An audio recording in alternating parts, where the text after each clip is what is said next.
and he is with us now. John, how are you getting on? I'm very well, thanks. Good morning.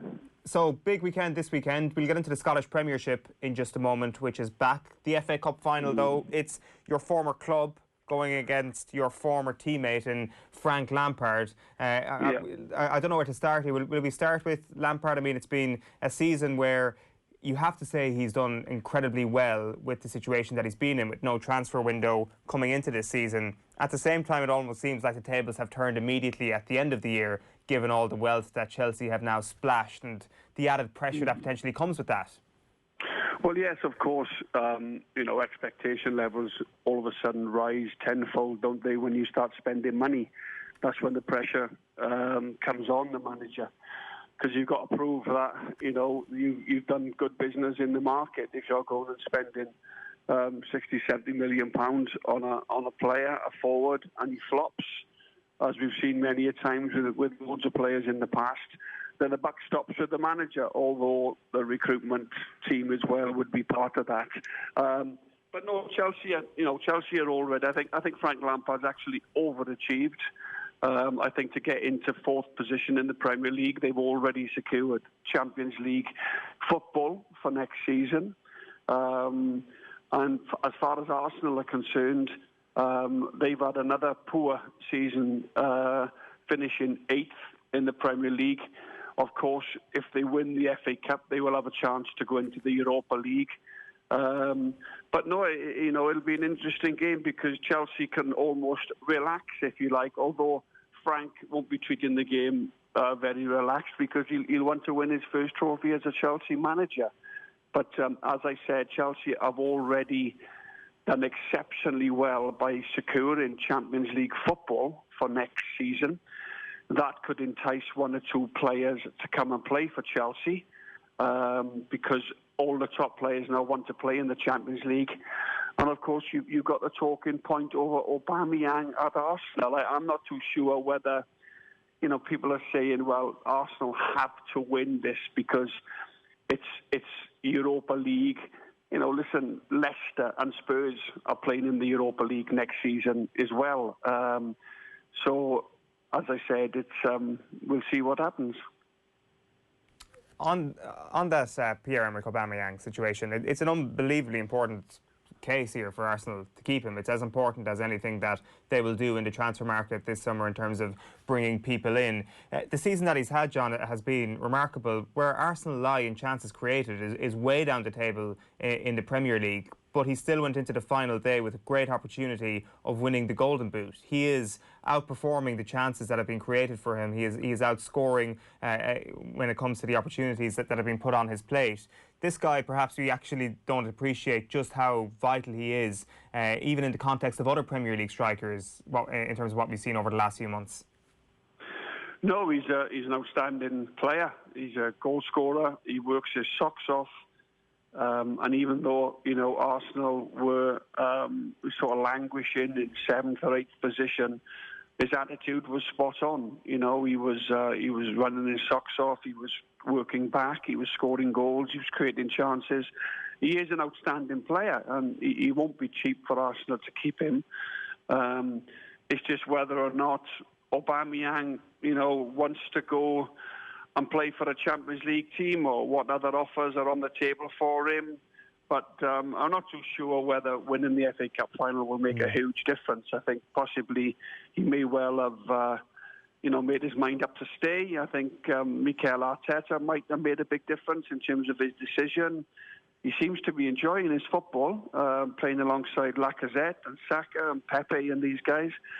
So, that's an intriguing one to see, with another 11 months or so left on his contract, what Aubameyang actually does. Will he sign on for another couple of years? Will he play the FA Cup? Will it be his last game? Because Arsenal, I would imagine, may have to try and cash in if he tells them that he wants to leave, because he's only got a year left in his contract, and there will be clubs out there that will want to pay some money for him. It's just a case of Arsenal might just try and cash in if he tells them that he wants to leave. So, it's important in terms of what decision he makes in terms of Arsenal going forward, because you can build a team around Aubameyang. He's that good. For sure. How impressed or otherwise have you been with that cohesion that has developed under Mikel Arteta then? Like, you've obviously played in strike partnerships. What it is nowadays, obviously, is three up front. It tends to be at the moment. And it has seemed that himself and Lacazette have a bit of a telepathic understanding. But perhaps that's not enough. Perhaps you need Pepe to come in, and it needs to be a trio up front who can almost work in tandem with one another. Well, I'm not so sure whether the front players is a problem. I think they'll score goals. I think Lacazette will score. I think Pepe. I think there's a player in there. I think he will become good. I see something really good stuff that he does, and other times he flatters to deceive a little bit. I think Saka is a really good player. Nketiah, youngsters coming through. Obviously, Tini, just finding his form, if you like, finished the season very, very well. I think it's defensively Arsenal need to have a big shake-up, because I'm not too sure whether Mustafi, Luiz and Kolasinac are the answer centrally. Defensively for Arsenal, they will give the opposition chances, and you can't go into a game thinking, well, we need to score 3 or 4 goals every time we play to win this game, because you're all saying that they were outstanding against Manchester City in the semi-final. But can they be consistent? I'm not too sure. So if Arteta's done very well. I think he's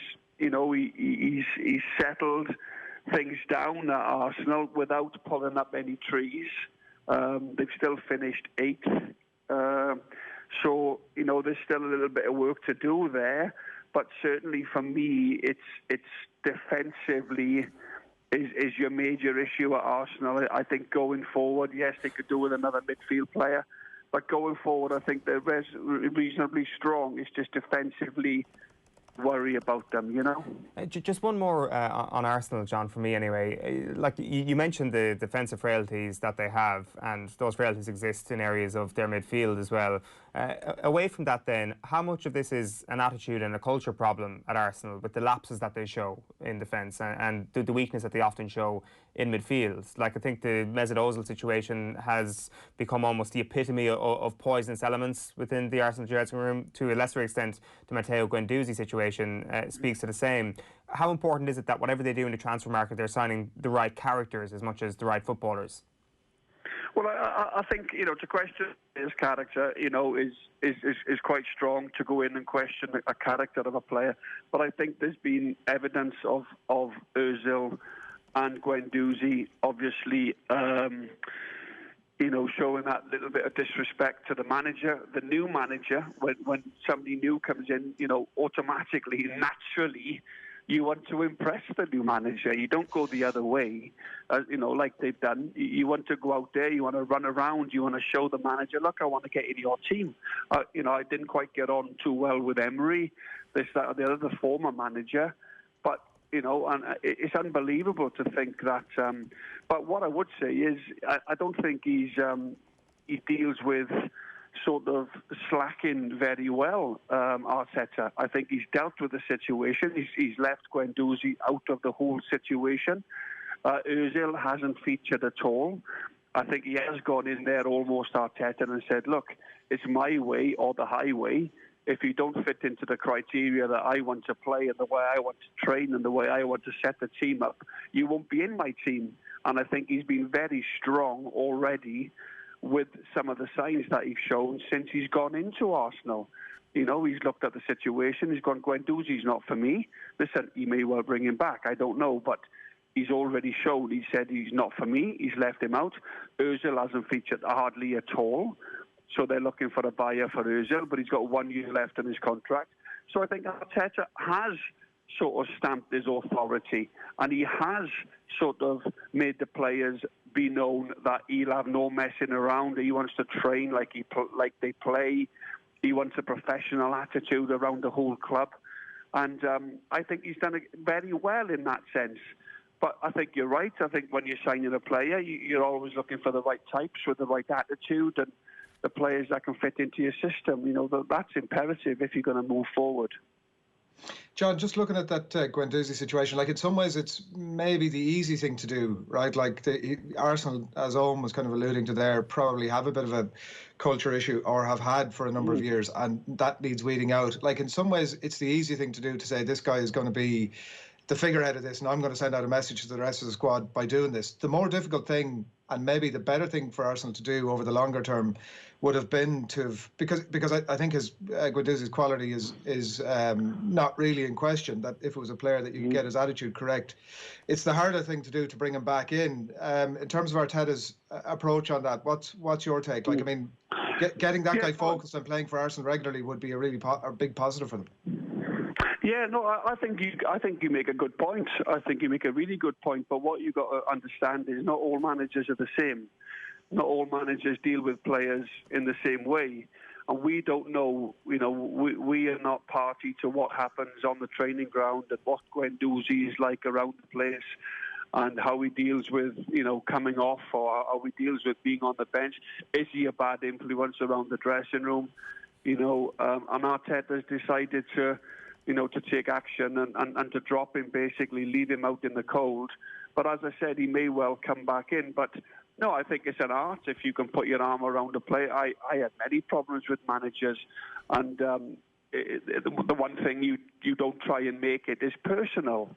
If you're not doing your job right, or you sometimes Arsene Wenger, he had a reputation, Arsene Wenger, of being fairly soft with the players, didn't he? He would find a way to talk to them, put his arm around them, and then slowly bring them back to the fold. Whereas maybe Arteta's gone in then and said, right, I need to make an immediate impression. If players are not working for me, if they're not doing what I expect them to do, if they're being lazy in their whole demeanour, then, this is the way I deal with it. This is the way Pep Guardiola dealt with it. Because you look at Sane. Sane was left out of the. I think he was left out of a major tournament because he dropped out of the Man City team simply because he wouldn't track back.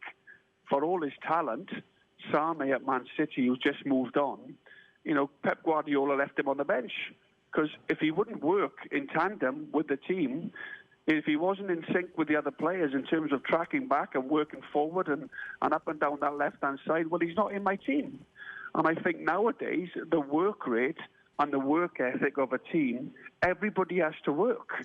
You can't carry players nowadays, whereas years ago, you had a bit of a lazy centre forward, or you might have a lazy right winger who'd walk back and not sprint back, if you like, when your team was in trouble. Nowadays, the way the game has gone, it's so fast now, and, with the sports science, players are extremely fit. You can't carry people now. And maybe Arteta's gone in and it says, Ozil's a waste of space anyway, in my opinion, because, the contract that he's signed, good luck to him with that contract. But the bottom line is for him to have shown the lack of respect towards his teammates. For me, he doesn't deserve to put an Arsenal shirt on, however clever he is in possession, as people say. So Arteta's gone in and he said, right, from the very word go, this is how I'm going to do things, and that's the way he's dealt with things. But, you do have a point. Some managers would deal with it in a different way. But Arteta's very much his own man, and he's gone in there and done it his way. Yeah, you just said there, John, you were saying that at times you had issues with managers. Was it that way around, or did the manager have an issue with you? Well, it was a bit of both, really. Sometimes if I got taken off, then I would take objection to that, and I would voice my case in the dressing room afterwards. But the bottom line is, all right, the manager's always right. The manager's always right, because I've had plenty of, ups and downs in managers. I never used to get on great with Bobby Gould, but I get on great with Bobby now with the Welsh team. Ian Rush, Mark Hughes and Dean Saunders were keeping me out of the team, and I thought I should be playing. So I'm going in at half-time thinking, why aren't I playing? And he's like, well, Ian Rush is playing for Liverpool, Dean Saunders is in Galatasaray, and Mark Hughes is at Manchester United, John, and you're a sub for Arsenal. So the manager sometimes makes great points, and as a player, you should always want to play, and you should always voice your opinion. Never be happy coming off. Never be contented when the manager takes you off. Have your say, because ultimately, You know, if you believe in yourself, you don't. I was never happy coming on. I didn't want to come off. I didn't want to miss games. If I'd scored the previous week, I want to play the next week. I don't care if you want to rest players. No, I don't want to rest. I'm fine. You know, so ultimately, you have your words with your manager, and if you're both grown men, as football is all about, it's not for shrinking violets, it's for good characters, grown men. You go in and knock his door of his office, and you say, Gaffer, if I was a little bit out of order on Saturday, I maybe should have come to see you, rather than have an argument in front of all the other players. And you're the boss. Whatever you says goes. I shouldn't have answered you back. You go in, you clear the air, and bang, you're back in the team the next week, or you're not in the team. I just think sometimes people pussyfoot around little arguments and little pushes and shoves as you're walking off the pitch. This happens all the time. In the game, managers actually quite like it when players dig each other out in the dressing room, as long as it doesn't go over the top and there's no physical contact. If it's verbals and pointing the finger and this, that and the other, managers quite like that. Rather than them do it every week, they'd rather turn around and say, look, at least my team care. You've shown today that you care about losing. You've shown today you care about the centre-half not tracking back or not being in line with the other centre-halves. You were lazy. You were further back. You kept them on side. So the lads dig each other out in the dressing rooms. That's absolutely fine. Deal with it. That's the modern game. You said there that Wenger had a reputation for being perhaps a little bit softer spoken than some of his contemporaries at the time. Did he ever have that ability to show a bit of fury in the dressing room? Well, I'm sure he did, but I only worked for 2 years under Arsene Wenger, and I moved on to West Ham. But Arsene Wenger just had a way about him that he made the players absolutely idolise him. His methods on the training ground, the way he spoke to people, the way he took people to one side. He was very, very intelligent, very knowledgeable on the game. I'd never heard him swear, Arsene Wenger. He was just an absolute gentleman. And he was a one-off, of course. You can't compare Arsene Wenger and Sir Alex Ferguson, can you? You know, you hear about the hairdryer treatment and the players walking up the tunnel half-time, absolutely terrified if they've had a poor first half to go and face the manager. Whereas I think with Arsene Wenger, the way that he was with players, he dealt with it in a different way, and not everybody's the same. You know, not everybody shows their temperament in the same way. But I think I would imagine Arsene Wenger, you know, would have had a different side to him if he needed it, but I certainly didn't see it. He basically left a lot to his players. But when I was there, we had great leaders like Tony Adams and Martin Keown and Ray Parlour and Bergkamp Wright. He basically ran the dressing room, really. Well, who was the harshest manager you played under at club level then? Well, I think Martin O'Neill was very demanding. I think if you played well and you scored, and you played the next week. If you didn't, and you didn't play as well as you could, if you weren't up to standard, then he'd have no hesitation in taking you out of the team. It's all about standards, for some managers, and I think sometimes when you've got a successful team, listen, there's no doubt Jurgen Klopp, even the great players like Mane, Firmino, Salah, if they're not at it, he'd have no hesitation of bringing them out of the team. That's why they're at it every single week, because they've got their own standards. But Jurgen Klopp, don't be kidded by the guy on the touchline that is smiling and laughing away and clapping and, waving to the crowd. There's no doubt that Jurgen Klopp has got them players, like a well-oiled machine, to a system, and everybody being at it. And that's how you win. That's how you win. You look at Man United, in their heyday, they were 4-4-2. Beckham down the right with Neville, Giggs on the left with Irwin, two solid centre-backs, midfielders, world-class forwards. And they were just so driven, and that's how you've got to be. And as I said, if the players are driven, and if you've got the right mentality as a player, the manager, you make the manager's job easy, because he knows he can trust his players, and he can trust his players to go and play and go and win and be successful. And that's why, that's why they're so successful, some of these teams, because they have top players with the right mindset and with the right attitude. John, you talk about those exact phrases that you've just used there about the right attitude, the right mentality, beating a path to the manager's door. One of the most interesting stories on the planet at the minute in terms of football is that one of the best footballers on the planet is not playing, and I don't know how happy he is, but it looks as if he's content to flit away what should be some of his prime years. Your compatriot at Real Madrid. What's happening with Gareth Bale, and how much would you like to see him show maybe a bit of a better attitude and get back out there playing? Yeah, well, this is the big question, isn't it? You know, Gareth still comes and plays for Wales. He's still pivotal. You know, Wales are in the Euros. Obviously, with the pandemic, the Euros have been put back to 2021. He was obviously looking to play for Wales because he can get a few games under his belt. You know, I don't know what the situation is. I don't know whether it's Zidane or Gareth. To be honest, I think Gareth's fit. He's wanting to play.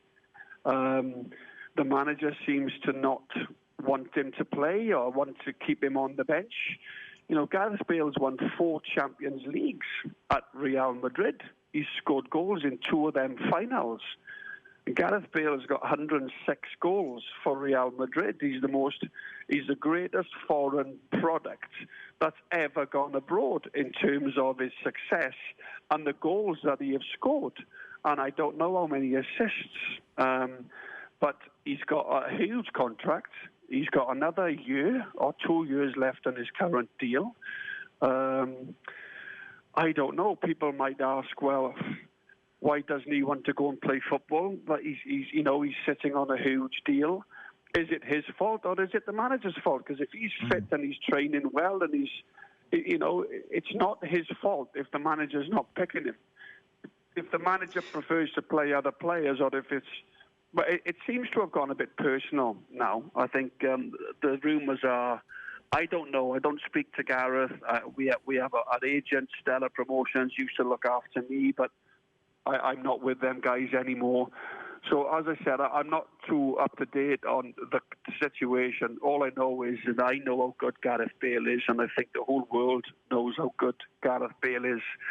When he's at it, he's it's almost, John, like you say, it's impossible to know from the outside looking in exactly whose fault this is, and it certainly seems also, as you've said, that Zidane just doesn't fancy him for whatever reason. But at the same time, when you see the stuff that he's up to when he's in the stands, like making the binocular signs and whatever else is going on, it doesn't indicate that his attitude is necessarily exactly where it needs to be.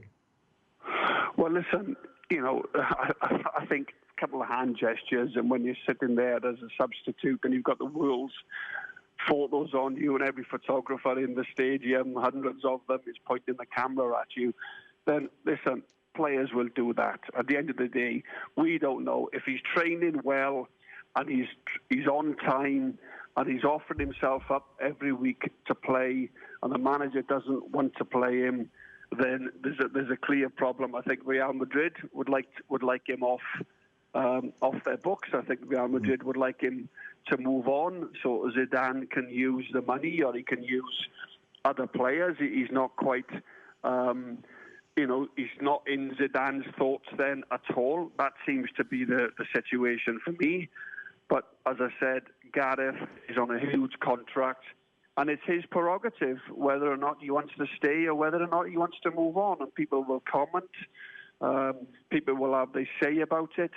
You know, who's come in for him? Have Manchester United come in for him? Have Spurs come in for him? Are people Chinese frightened club, I think, of what? yeah. Well, are people frightened of what they've got to pay him? I think he's on £600,000 a week. You know, which is ludicrous money. It's good luck to him, Gareth. He's earning great money. He loves Madrid, as his agent keeps saying. You know, so we just have to see and sit and see how it goes. But the question, Gareth's attitude, we don't know, do we? It's easy on the outside to say, well, you know, he's doing a binocular sign and he's doing this. We don't know. He could be working hard in training. And Zidane just don't fancy him. He just doesn't want to play him. So, as I said, I don't know. I've not really got an insight into it. I'm just like you guys. I'm just looking at it from the outside, really. Let's move on to the Scottish Premiership, John. It's back this weekend, and we're going to hear a lot about the 10 in a row. possibly every weekend over the next few months. I don't think the first Old Firm is until October. It'll be crystallised at that point. How big a deal do you think this is going to become in the players' heads, the idea that history really is on the line this season? Well, naturally, it will be in the players' heads because Celtic have a chance to create history. It's an unprecedented record they're going for. It's never happened before. It probably won't happen again, that a team have an opportunity to win 10 titles in a row. Both teams have done the 9. So 10 titles would be huge. It's history. And Celtic already has an incredible history. They want to try and add this to that. Celtic probably, have several players that have, been there from day one. The likes of McGregor, the likes of Scott Brown, the likes of James Forrest. So they have got players who understand, and they've been there for the previous 9 cups, leagues. So in terms of that, I would give Celtic an advantage. But Rangers will be absolutely determined to stop this. They will do everything in their power, just to stop Celtic winning the 10. And it's a big ask for Steven Gerrard. Not won a trophy yet in 2 years. 6 attempts at a trophy, not won a trophy. Signed over 30 players. So, it'll be exciting. It'll be passionate as the Scottish Celtic and Rangers always brings. It's never dull, as you know. But as I go back to saying, this is something that Celtic would want to do, and the fans are absolutely determined, obviously led by Neil Lennon, to go and achieve this. But it won't be easy, like every other league title to win. It's not easy. How much of a success has Steven Gerrard been at Rangers so far, in your view? He hasn't been a success, has he? He hasn't been a success because he's not won nothing. So I don't know. In terms of Celtic won the title fairly comfortable. They've won the season before fairly comfortable. They've won cups, and he's obviously give the fans a little bit of impetus. He's give the supporters a little bit of belief with the money that Rangers have been able to find for him in terms of bringing in players. They found £7.5 million last season to bring in Kent from Liverpool. This year they brought in Balogun, the Nigerian international, a goalkeeper on loan from Sunderland. And they will probably find a bit more. Morelos is vital to them. Defoe has got injured. They start the season away at Aberdeen tomorrow. 12 kickoff. Celtic start against Hamilton on Sunday. But listen, if you're looking at stats and you're looking at it on paper, then he hasn't been a success. But if you're looking at the crowd thinking, well, they beat Celtic last season, and before they went away to Dubai, there was a little bit of momentum there on Rangers' side, but they never finished the job off. And ultimately, if you know anything about football, you are judged on trophies and you're judged on winning games, and you're judged on winning cups, especially up here in Scotland. You've got to win. If you don't win, then you're a failure. You've got to win. You've got to keep the press off your back, and the only way you do that is by winning. How big is the pressure then on Steven Gerrard this season? Like, I think the way you put it there probably suggests that if they allow Celtic to do the 10 in a row, the Rangers fans, not all of them anyway, will stand for that. Well, the same for Neil Lennon and Celtic. Neil has to do this. The amount of pressure that Neil Lennon is on this year is unbelievable. In terms of what the pressure that the fans put on you up here in Scotland. You can't lose. If you lose or draw for Celtic or Rangers, it's a crisis.